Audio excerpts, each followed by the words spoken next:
আমার শ্বশুরমশাইয়ের চোখ দুটো স্থির ছিল আমার দিকে, গভীর, এক অজানা অনুভূতিতে ভরা। শীতের সন্ধ্যায় বারান্দায় বসে সূর্যাস্ত দেখছিলাম আমরা। হঠাৎ তিনি নিচু স্বরে বললেন, সাদিয়া, আমাদের এই সম্পর্ক হয়তো সমাজ, ধর্ম সব কিছুর চোখে নিষিদ্ধ, কিন্তু এই অমোঘ টান, এই গভীর অনুভূতি আমি কি করে অস্বীকার করি?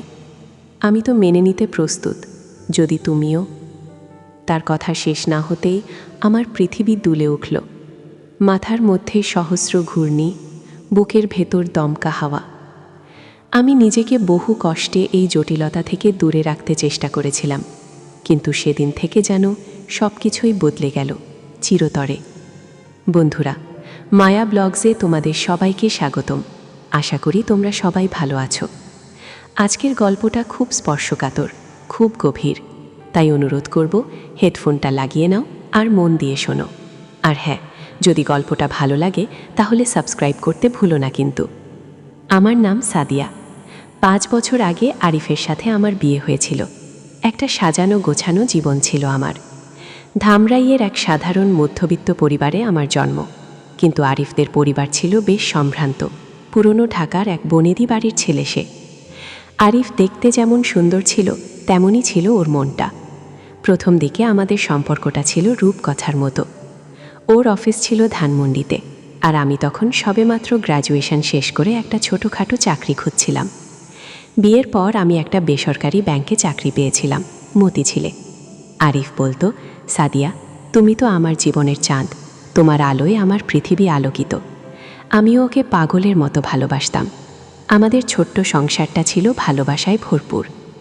আমাদের পরিবারে আমি, আরিফ আর শ্বশুরমশাই রহিম সাহেব। শাশুড়িমা অনেক আগেই মারা গেছেন, আমি আসার কয়েক বছর আগে। তাই রহিম সাহেব ছিলেন একা।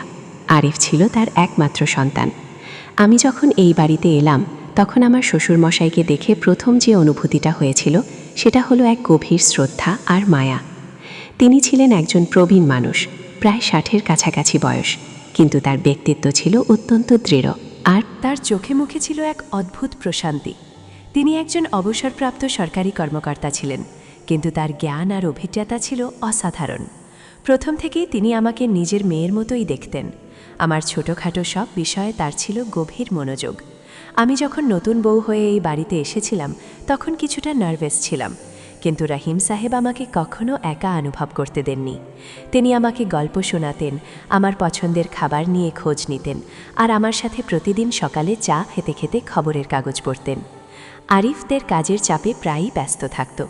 অফিসের মিটিং, ক্লায়েন্টদের সাথে দেখা করা, প্রায়ই তাকে ঢাকার বাইরে যেতে হতো, কখনো চট্টগ্রাম, কখনো সিলেট। শুরুতে আমি বুঝতাম এটা ওর কাজের অংশ, কিন্তু ধীরে ধীরে আমি অনুভব করতে শুরু করলাম যে আমাদের দুজনের মধ্যে একটা দূরত্ব তৈরি হচ্ছে। আরিফ হয়তো আমাকে ভালোবাসত, কিন্তু সেই ভালোবাসায় যেন আগের সেই গভীরতা বা মনোযোগ ছিল না। আমি যখন একা অনুভব করতাম, তখন রহিম সাহেবই ছিলেন আমার একমাত্র আশ্রয়। তিনি আমার সাথে কথা বলতেন, আমার দুঃখ শুনতেন, আর আমাকে সান্ত্বনা দিতেন। তার কথাগুলো ছিল সবসময় যুক্তিপূর্ণ, কিন্তু তাতে মিশে থাকত এক গভীর মমতা।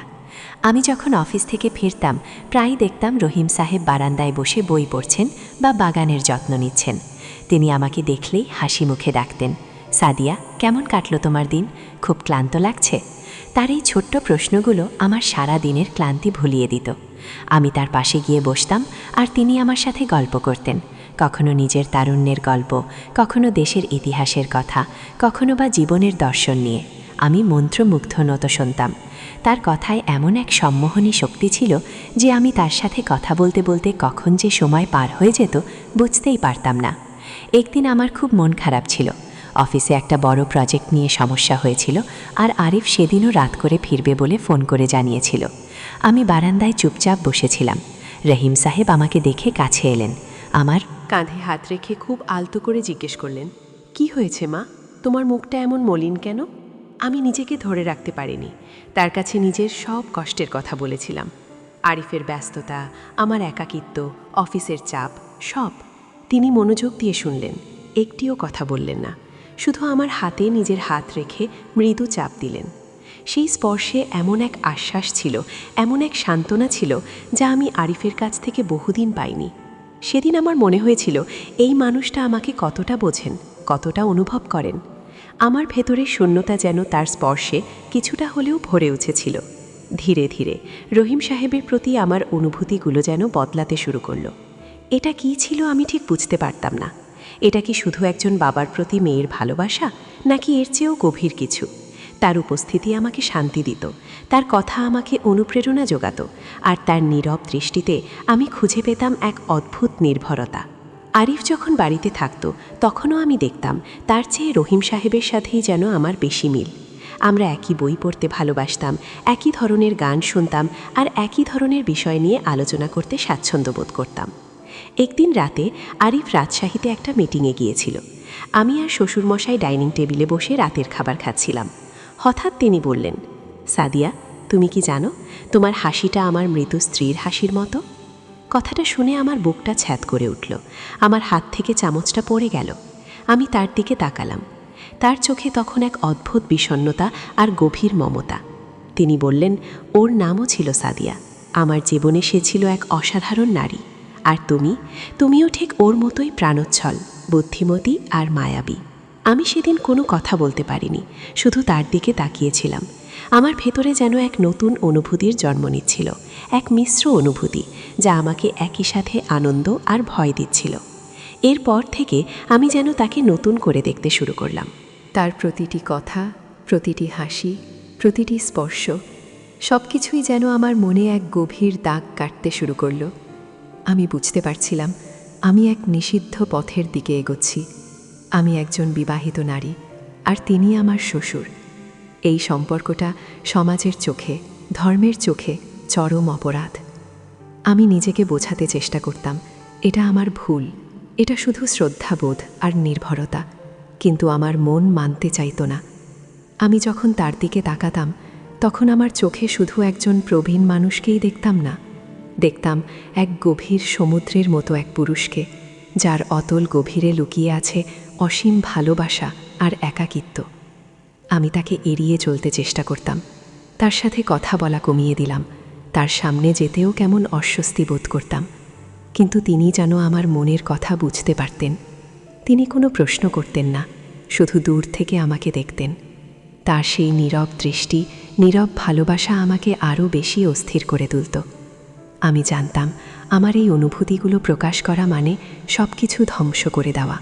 আরিফের সাথে আমার সম্পর্ক, আমাদের পরিবারের সম্মান, সব কিছু। সেদিন ছিল এক শীতের সন্ধ্যা। আকাশ মেঘলা ছিল। আমি বারান্দায় বসে সূর্যাস্ত দেখছিলাম। আমার ভেতরে এক অদ্ভুত শূন্যতা কাজ করছিল। আরিফ সেদিনও অফিসের কাজে বাইরে ছিল।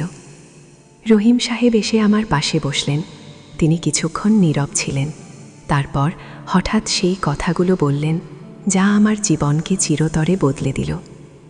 সাদিয়া, আমাদের এই সম্পর্ক হয়তো সমাজ, ধর্ম সব কিছুর চোখে নিষিদ্ধ, কিন্তু এই অমোঘ টান, এই গভীর অনুভূতি আমি কি করে অস্বীকার করি? আমি তো মেনে নিতে প্রস্তুত, যদি তুমিও। আমার মাথা ঘুরে গেল। পৃথিবীটা যেন আমার পায়ের নিচ থেকে সরে যাচ্ছিল। আমার হৃৎস্পন্দন এত দ্রুত ছিল যে মনে হচ্ছিল বুক ফেটে যাবে। আমি তার দিকে তাকালাম। তার চোখে ছিল এক গভীর আকুতি, এক অসহায় ভালোবাসা। আমি উঠে দাঁড়াতে চেষ্টা করলাম, কিন্তু আমার পা যেন অসাড় হয়ে গিয়েছিল। বাবা, আপনি কি বলছেন? আমার গলা দিয়ে কোনো শব্দ বের হচ্ছিল না। তিনি আমার হাত ধরলেন। তার স্পর্শে আমি কেঁপে উঠলাম। জানি মা, এটা বলা আমার ঠিক হয়নি, জানি এটা অন্যায়, কিন্তু আমি নিজেকে থামাতে পারিনি। তোমার সাথে কাটানো প্রতিটি মুহূর্ত, তোমার হাসি, তোমার কথা, সব কিছুই আমার এই শুষ্ক জীবনে এক নতুন বসন্ত এনে দিয়েছে। আমি জানি তুমিও আমাকে ভালোবাসো, হয়তো অন্যভাবে, কিন্তু তোমার চোখে আমি দেখেছি সেই একই টান। আমি তার হাত ছাড়িয়ে নিলাম। আমার চোখ ফেটে জল আসছিল। বাবা, দয়া করে এমন কথা বলবেন না। আমি আপনার পুত্রবধূ, আরিফের স্ত্রী। আপনি আমার শ্বশুর। এই সম্পর্কটা পবিত্র। আপনি কি করে এমন কথা ভাবলেন? আমি আপনাকে শ্রদ্ধা করি, ভালোবাসি, কিন্তু সেটা একজন বাবা হিসেবে, একজন অভিভাবক হিসেবে, অন্য কোনোভাবে নয়। আমি মিথ্যা বলছিলাম। আমার মন জানতো আমি মিথ্যা বলছি, আমার ভেতরেও এক অদম্য টান ছিল যা আমি অস্বীকার করতে পারছিলাম না, কিন্তু আমি জানতাম এই পথটা ধ্বংসের। তিনি আমার দিকে তাকিয়ে রইলেন, তার চোখে এক গভীর কষ্ট ফুটে উঠেছিল। আমি বুঝতে পারছি মা, আমি তোমাকে জোর করতে চাই না, শুধু বলতে চেয়েছিলাম আমার ভেতরের এই অনুভূতিটা কতটা গভীর। আমি জানি এটা ভুল, কিন্তু ভালোবাসা তো আর দেখে আসে না, তাই না? আমি সেখান থেকে দৌড়ে চলে এলাম। আমার ঘরে এসে দরজা বন্ধ করে দিলাম, বালিশে মুখ গুজে কাঁদতে লাগলাম। আমার ভেতরে এক ঝড় বইছিল। আমি কি করব, কি বলা উচিত ছিল আমার? আমার মন বলছিল তার কথাগুলো সত্যি। আমারও তার প্রতি এক গভীর অনুভূতি তৈরি হয়েছিল যা আমি সারা জীবন অস্বীকার করে এসেছি। কিন্তু এই সম্পর্কটা, এটা কি করে সম্ভব? আরিফকে আমি কি করে দেখাবো? এই পরিবারকে আমি কি করে দেখাবো? সেই দিন থেকে সব কিছু বদলে গেল। আমি রহিম সাহেবকে এড়িয়ে চলতে শুরু করলাম। তার সাথে কোনো কথা বলতাম না, তার চোখের দিকে তাকাতাম না। আমার ভেতরে এক অদ্ভুত অপরাধ বোধ কাজ করছিল। আমি জানতাম আমি তাকে কষ্ট দিচ্ছি, কিন্তু আমার আর কোনো উপায় ছিল না। আমি নিজেকে এই সম্পর্কের জটিলতা থেকে দূরে রাখতে চেষ্টা করছিলাম। আমাদের বাড়িতে এক চাপা উত্তেজনা বিরাজ করতে শুরু করল। রহিম সাহেবও নীরব হয়ে গেলেন। তিনি আর আগের মতো হাসতেন না, গল্প করতেন না, বারান্দায় চুপচাপ বসে থাকতেন। তার চোখে এক গভীর বিষণ্ণতা। আরিফ হয়তো কিছুটা লক্ষ্য করেছিল। সে একদিন আমাকে জিজ্ঞেস করল, সাদিয়া, বাবা আর তোমার মধ্যে কি হয়েছে? তোমরা আজকাল কথা বলো না কেন? আমি কোনো উত্তর দিতে পারিনি, শুধু বলেছিলাম, কিছু না, একটু কাজের চাপ আছে, তাই হয়তো। আরিফ অবশ্য আমার কথা বিশ্বাস করেছিল। ও হয়তো কখনো কল্পনাও করতে পারেনি যে তার বাবা আর স্ত্রীর মধ্যে এমন এক অদৃশ্য জটিলতা তৈরি হতে পারে। আমার জীবনটা যেন এক যন্ত্রণার সমুদ্রে পরিণত হলো। একদিকে আরিফের প্রতি আমার দায়িত্ব, এই পরিবারের সম্মান, সমাজের ভয়; অন্যদিকে রহিম সাহেবের প্রতি আমার এক অপ্রতিরোধ্য টান, এক গোপন ভালোবাসা যা আমাকে সারাক্ষণ কুরে কুরে খাচ্ছিল। আমি জানতাম আমাকে একটা সিদ্ধান্ত নিতে হবে, কিন্তু সেই সিদ্ধান্তটা কী হবে? কয়েক মাস কেটে গেল এভাবে। আমি ক্রমশ শুকিয়ে যাচ্ছিলাম। আমার হাসিতে কোনো আনন্দ ছিল না, আমার চোখে ছিল এক গভীর ক্লান্তি। একদিন সন্ধে আমি রান্নাঘরে কাজ করছিলাম। হঠাৎ আমার মাথা ঘুরে উঠল আর আমি অজ্ঞান হয়ে গেলাম। যখন জ্ঞান ফিরল তখন নিজেকে হাসপাতালের বেডে আবিষ্কার করলাম। আরিফ আর রহিম সাহেব আমার পাশে চিন্তিত মুখে দাঁড়িয়েছিলেন। ডাক্তার এসে আমাদের সুখবর দিলেন, মিসেস সাদিয়া, আপনি মা হতে চলেছেন, অভিনন্দন। কথাটা শুনে আমি স্তব্ধ হয়ে গেলাম। আমি মা হতে চলেছি? আমার ভেতরে এক নতুন প্রাণের আগমন। আরিফ আনন্দে আত্মহারা হয়ে আমাকে জড়িয়ে ধরল। রহিম সাহেব আমার কপালে আলতো করে হাত রাখলেন। তার চোখে জল ছিল, কিন্তু সেই জলে ছিল এক ভিন্ন অনুভূতি, এক মিশ্র অনুভূতি যা আমি ঠিক বুঝতে পারছিলাম না। আমি মা হতে চলেছি, এই খবরটা আমার জীবনে এক নতুন মোড় নিয়ে এলো। আমার ভেতরে যে সন্তান বড় হচ্ছিল সে ছিল আরিফের সন্তান, আমাদের ভালোবাসার ফল। এই সন্তানের জন্য হলেও আমাকে এই নিষিদ্ধ অনুভূতিগুলো থেকে দূরে থাকতে হবে। আমার সন্তানকে আমি কলুষিত সম্পর্কের পরিণতি দিতে পারতাম না। সেদিন রাতে আমি রহিম সাহেবের সাথে কথা বলার সিদ্ধান্ত নিলাম। যখন সবাই ঘুমিয়ে পড়ল আমি তার ঘরে গেলাম। তিনি তখনও জেগেছিলেন। আমাকে দেখে তিনি কিছুটা অবাক হলেন। সাদিয়া, তুমি কি করছো এত রাতে? আমি তার সামনে বসলাম। বাবা, আমি আপনার কাছে ক্ষমা চাইতে এসেছি। আমি জানি আমি আপনাকে অনেক কষ্ট দিয়েছি। আমার গলা ধরে আসছিল। তিনি আমার হাত ধরলেন। না মা, তুমি আমাকে কোনো কষ্ট দাওনি। আমিই ভুল করেছিলাম। আমি নিজেকে সামলাতে পারিনি। আমি জানি আমার বলা উচিত হয়নি। তুমি আমাকে ক্ষমা করে দিও। আমি তার চোখের দিকে তাকালাম। তার চোখে তখন আর সেই আকুতি ছিল না, ছিল এক গভীর বিষণ্ণতা আর এক অদ্ভুত প্রশান্তি। বাবা, আমি মা হতে চলেছি।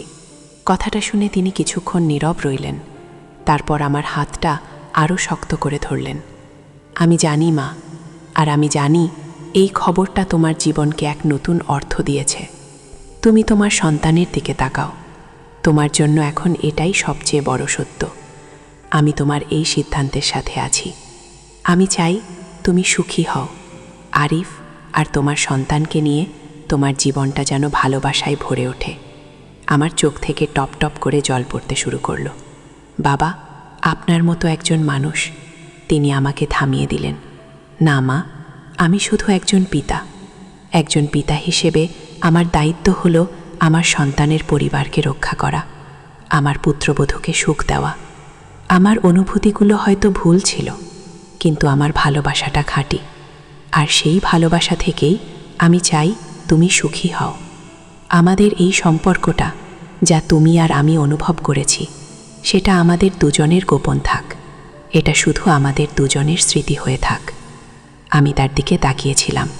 এই মানুষটা, যিনি আমার শ্বশুর, তিনি আমার জীবনের সবচেয়ে বড় শিক্ষক। তিনি আমাকে শিখিয়েছেন ভালোবাসা মানে শুধু পাওয়া নয়, ভালোবাসা মানে ত্যাগও। ভালোবাসা মানে প্রিয়জনের সুখের জন্য নিজের সব অনুভূতিকে বিসর্জন দেওয়া। পরের দিন থেকে সব কিছু বদলে গেল। আমি নতুন করে বাঁচতে শুরু করলাম। আমার ভেতরে যে সন্তান বড় হচ্ছিল, তাকে নিয়ে আমার মনে এক নতুন স্বপ্ন তৈরি হলো। রহিম সাহেবও যেন নতুন করে প্রাণ ফিরে পেলেন। তিনি আমার যত্ন নিতেন, আমার সাথে গল্প করতেন, আমাকে হাসাতেন। কিন্তু আমাদের দুজনের মধ্যে সেই নিষিদ্ধ ভালোবাসার কোনো চিহ্ন ছিল না। ছিল শুধু একজন পিতা আর পুত্রবধূর পবিত্র সম্পর্ক, আর তার আড়ালে লুকিয়ে থাকা এক গভীর নীরব ত্যাগ। আরিফও ধীরে ধীরে আমাকে আরও বেশি সময় দিতে শুরু করলো। সে হয়তো বুঝতে পেরেছিল যে আমার কিছুটা মনোযোগ প্রয়োজন। আমাদের সংসারটা আবার আগের মতোই সাজানো গোছানো হয়ে উঠল। কিন্তু আমার আর রহিম সাহেবের মধ্যে সেই রাতের কথা, সেই নীরব কথোপকথন, সেই গভীর অনুভূতিগুলো চিরকাল আমাদের দুজনের স্মৃতিতে অমলিন রয়ে গেল। আমরা দুজনেই জানতাম আমাদের এই সম্পর্কটা হয়তো সমাজ, ধর্ম সব কিছুর চোখে নিষিদ্ধ ছিল, কিন্তু আমাদের হৃদয়ের গভীরে লুকিয়ে থাকা সেই ভালোবাসাটা ছিল চিরন্তন। আর সেই ভালোবাসার সবচেয়ে বড় প্রমাণ ছিল আমাদের নীরব ত্যাগ আর সম্মান। আমি নিজেকে এই সম্পর্কের জটিলতা থেকে দূরে রাখতে চেষ্টা করেছিলাম, আর সেই চেষ্টায় আমি সফল হয়েছিলাম। কিন্তু সেই দিন থেকে আমার জীবনে সব কিছুই বদলে গিয়েছিল, এক নতুন অর্থ নিয়ে। বন্ধুরা, গল্পটা কেমন লাগলো? জীবনের কিছু সম্পর্ক এমনই জটিল হয়, যা আমাদের ভেতরে এক গভীর টানাপোড়েন সৃষ্টি করে। তোমাদের যদি এই গল্পটা ভালো লেগে থাকে, তাহলে একটা লাইক দিও, কমেন্ট করে তোমাদের মতামত জানিও, আর অবশ্যই মায়া ব্লগসে সাবস্ক্রাইব করতে ভুলো না।